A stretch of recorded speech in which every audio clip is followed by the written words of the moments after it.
एक संत प्रयागदास जी हुए, बड़े सरल संत, जो जानकी जी को अपनी बहन मानते और राम जी को अपना जीजाजी मानते। बचपन में क्यों बहन नहीं थी, सब लोग अपनी अपनी बहन को राखी बांध रहे थे, और प्रयाग जी ने अपनी माँ से कहा, माँ मेरी बहन कहाँ है, मैं राखी किसको बांधूं, कहाँ है मेरी बहन, मुझे राखी बांधनी है। तो अपने बच्चे पर दया आई, सोचने लगी किसे कहूं, किसको राखी बांधने के लिए कहूं। तो बच्चे को टालने के लिए, बहलाने के लिए माँ ने कह दिया, तुम्हारी बहन है जानकी, सीता जी, वो अयोध्या में रहती है, अयोध्या के महाराज श्री राम उनके पति हैं। ओहो माँ, तो क्या मेरी दीदी, मेरी बहन अयोध्या में रहती है, तब तो मैं अयोध्या जाऊंगा और अयोध्या में अपनी बहन को राखी बांध कर आऊंगा। अब बालहट है, बच्चा माना नहीं, तो माँ ने कुछ बनाकर लड्डू दिए साथ में, और प्रयाग जी चले गए अपनी बहन को मिलने के लिए। अयोध्या जी में आए तो अयोध्या जी में पूछने लगे, किसी ने मेरी बहन सीता जी को, जानकी जी को देखा है, मुझे उनको राखी बांधनी है। छोटे से बच्चे को देखकर कोई हंसने लगता, कोई उसकी मजाक करने लगता, अरे तुम सीता जी को अपनी बहन मानकर उनको ढूंढने चल पड़े हो। किसी ने कुछ कहा नहीं। एक दिन जब बहुत ढूंढने के बाद निराश हो गए, उदास हो गए, एक फटिक शिला पर बैठे थे, रात का समय था, और उन्होंने दूर से देखा श्वेत गजराज पर बैठकर जानकी जी और श्री राम जी उनकी ओर आ रहे हैं। मध्य रात्रि का समय है, आकाश में चंद्रमा का प्रकाश है।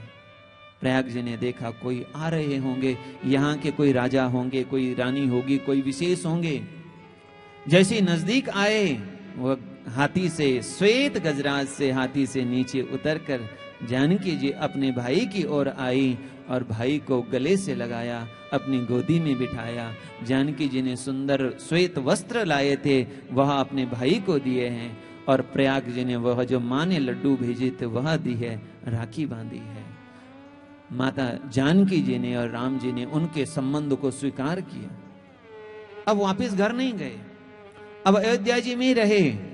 अब तो बस भगवान श्री सीताराम सीताराम सीताराम अपने बहन और जीजा जी का नाम ही लेते हुए और भगवान की कथा सुनते जाते।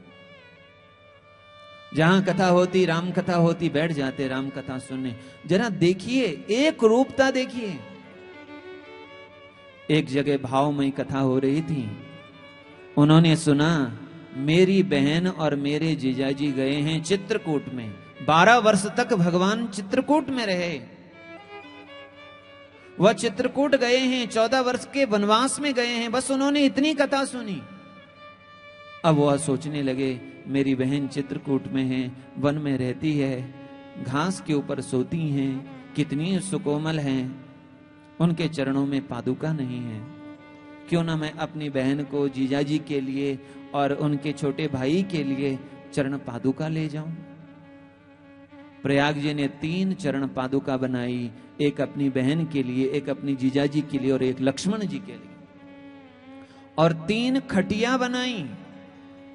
3 खटिया और 3 चरण पादुका लेकर प्रयागदास जी अयोध्या से निकले हैं चित्रकूट, अपनी बहन को खटिया और चरण पादुका देने के लिए कि मेरी बहन भूमि पर सोती है, क्योंकि ग्राम कथा में यही सुना। भाव में अतीत और वर्तमान 2 नहीं रह जाते, एक ही हो जाते हैं। इस युग के तुलसी स्वामी श्री राम किंकर जी महाराज का एक भाव हम सुन रहे थे।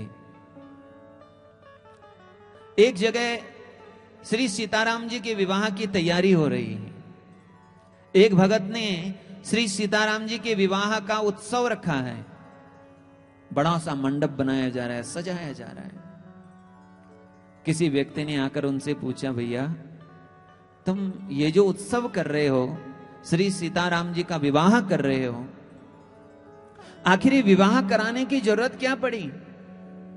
क्या त्रेता युग में जो विवाह हुआ था उसमें कोई कमी रह गई थी जो तुम आज कर रहे हो? उसने कहा त्रेता युग में जो श्री सीताराम जी का विवाह हुआ उसमें कोई कमी नहीं थी।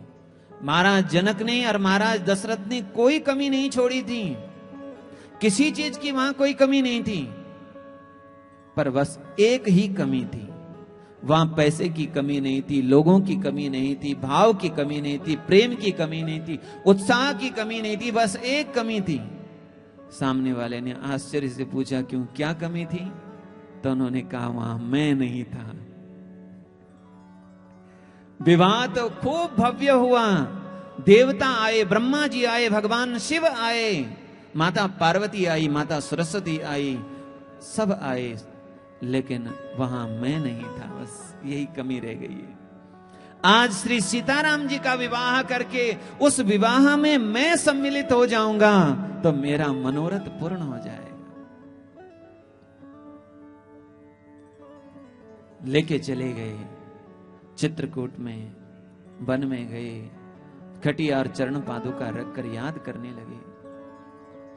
जब बहुत समय बीता, प्रयाग जी जब भाव में दुखी हो रहे थे, भावुक हुए देखे जब प्रयागदास जी को, तो जानकी जी जो प्रयागदास जी की बहन, उनसे रहा नहीं गया, सामने आ गए, अपने भाई को हृदय से लगाया, और जब उन्होंने कहा हमने चरण पादुका लाई है, तो जानकी जी ने कहा हम अभी तो वनवास में हैं और वनवास में हम चरण पादुका नहीं पहन सकते। प्रयागदास जी का मन रखने के लिए थोड़ी देर के लिए चरण पादुका पहन ली, थोड़ी देर के लिए खटिया पर बैठ गए। भाव, जब कथा सुनते सुनते अतीत नहीं रह जाता, वर्तमान नहीं रह जाता, बस कथा का जो आराध्य है, कथा का जो चिंतन है, उसमें एक रूप हो जाते हैं।